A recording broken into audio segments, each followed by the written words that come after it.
Hi, I'm Bruno Barron, the Director for the Center for School Reform here at the Heartland Institute, and I want to talk to you today about a very important idea in education reform. It's already law in California and it looks to expand across the country. It's called the parent trigger, and here's how it works.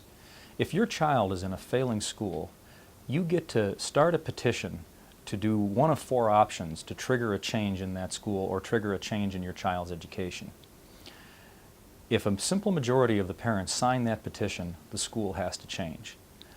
This legislation is unique. It starts from the progressive side of the political aisle, where the people in Los Angeles were just sick and tired of dealing with the slow-moving district bureaucracy and getting improvement in their schools. It's a coalition-building opportunity for everybody in education reform because we can turn around and work together to change children's options in schools. Another benefit of this law is that it's malleable enough to fit a lot of different situations in all 50 states, which gives us the opportunity to strengthen the law.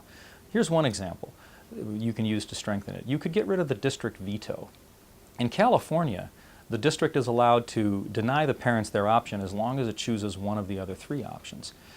The question is, if this is district infrastructure that's already failed, why should the district be able to veto the parent's option? That's one way to improve it.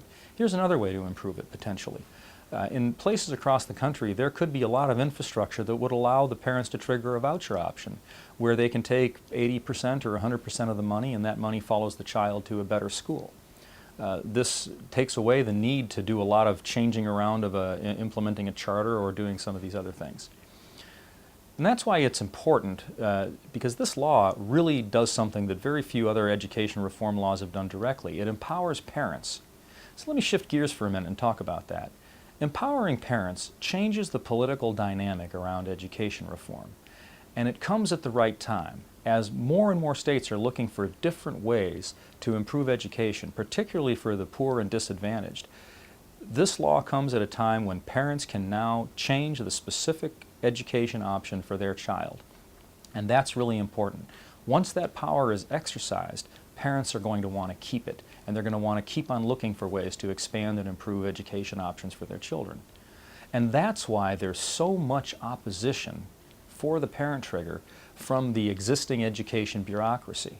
These defenders of the status quo don't want parental empowerment. They want to keep the power, they want to keep the money inside the district.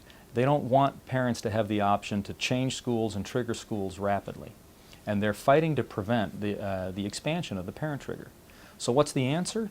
The answer is to start pushing triggered schools faster in California and to start promoting parental empowerment across the United States, where other states are now looking at parent trigger laws. If you want to find out more about the parent trigger, call any of us here at Heartland. Or just go to theparenttrigger.com and sign up, and we'll be able to answer any of the questions you have and move that ball anywhere you want to.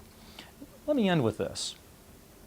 Across the country, we've had for decades really good ideas in education reform. We've had vouchers where money can follow the child. We've had tuition tax credits where parents can get a tax credit if they move their child to another school.